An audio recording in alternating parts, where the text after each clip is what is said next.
J'efface mon parcours d'outils dans cette leçon-ci pour aller un petit peu plus en détail et refaire ce qu'on a fait à la dernière leçon, mais rapidement. Alors, je clique dessus, je l'efface.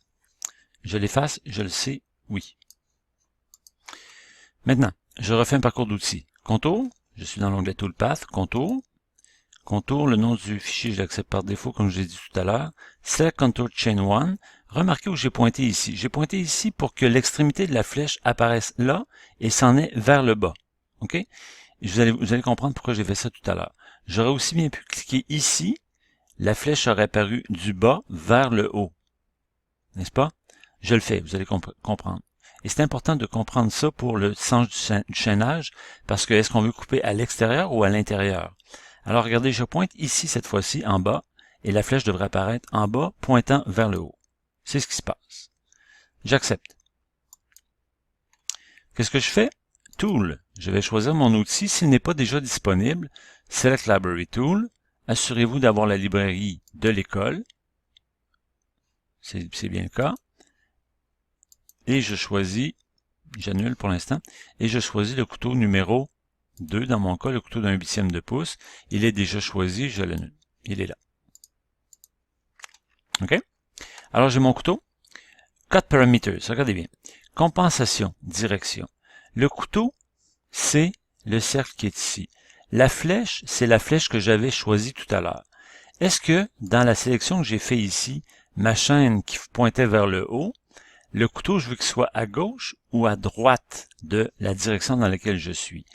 La flèche que j'avais en vert tout à l'heure, mon couteau, je voulais bien qu'il soit à gauche, n'est-ce pas? Alors, la compensation est vraiment à gauche. On pourrait l'avoir à droite si on voulait.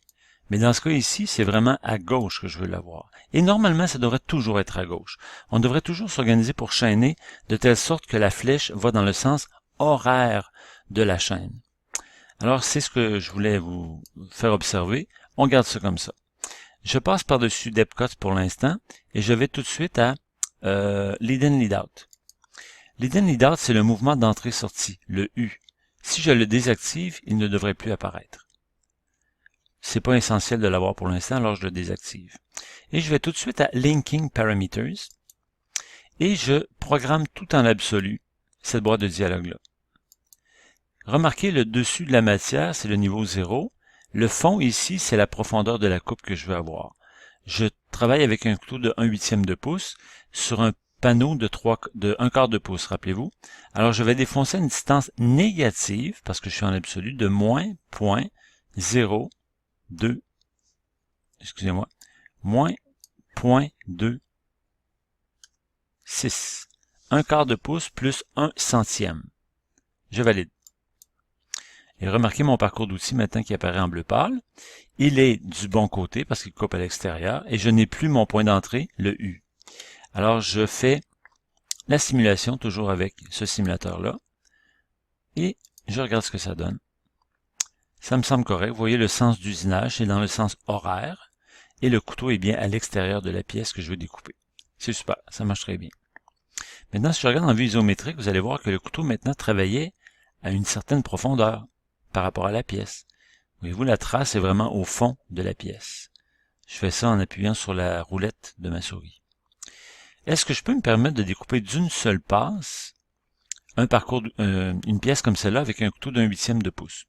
Normalement, on essaie de respecter une règle, de ne pas dépasser, top view, de ne pas dépasser le rayon du couteau comme étant la profondeur par passe. Alors, si je retourne dans les paramètres de mon parcours d'outils, j'avais Depth Cuts ici, sur lequel je n'ai pas insisté tout à l'heure. Depth Cuts.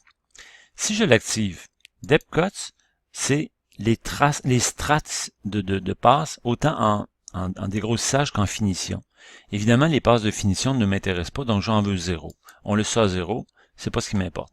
Mais les passes de dégrossissage, je devrais en faire au maximum au rayon du couteau. Le rayon du couteau que j'ai choisi est en 1/8 de pouce, 0.125. Si j'active ceci, vous allez voir qu'il va y avoir des strates de 1/8 de pouce. Je l'active. En faisant ceci, mon parcours d'outils semble être disparu, mais c'est normal. Il est, comme on dit, dirty ou sale. Il y a un petit X rouge qui apparaît parce que j'ai fait une modification. Pour le réactiver, c'est pas grave. Je n'ai qu'à faire le backplot. On va me dire, ah, attention, il y a eu une modification à ton parcours d'outils, il est sale. Est-ce que tu veux le régénérer? Ben oui, c'est simplement ce que je veux faire. En cliquant sur le bouton vert, je régénère le parcours et je peux le resimuler. Ça me donne sensiblement la même chose. Oh, on dirait qu'il passe 2 fois. Oh, il y a un tire-main qui passe 3 fois. On observe. Je regarde en vue isométrique. Regardez les traces du couteau que je vais désactiver ici. Combien de traces bleues? Il y en a 3. Pourquoi 3? J'avais un quart de pouce que je défonce à 1/8. Pourquoi il y a 3 passes? C'est bizarre. Qu'est-ce que je vais faire? Je vais aller dans mes paramètres. Je défonce en effet de 1/8 par passe. Et dans Linking Parameters, je suis bien à moins 0.26. Eh bien oui, il y a 3 passes. Moins 0.26, 1/8 par passe. J'aurais très bien pu mettre d'Epcot à 126, ou excusez-moi, 0.13. 0.13 étant la moitié de 0.26, et c'est presque la même chose. Donc, on sauverait du temps en faisant une passe de moins, en adaptant la profondeur à 0.13. Alors, j'accepte ça. Évidemment, le parcours semble disparu. Il faut que je le régénère. Je le régénère en resimulant. Et je valide. Et je vais constater maintenant que je n'ai que 2 passes pour le même résultat. Une passe à une profondeur de 0.13 et une deuxième passe à une profondeur de 0.26. J'accepte. Et voilà, j'ai un parcours d'outils qui semble très bien fonctionner. Bouton droit top. Et on se revoit pour l'autre simulateur à la prochaine leçon.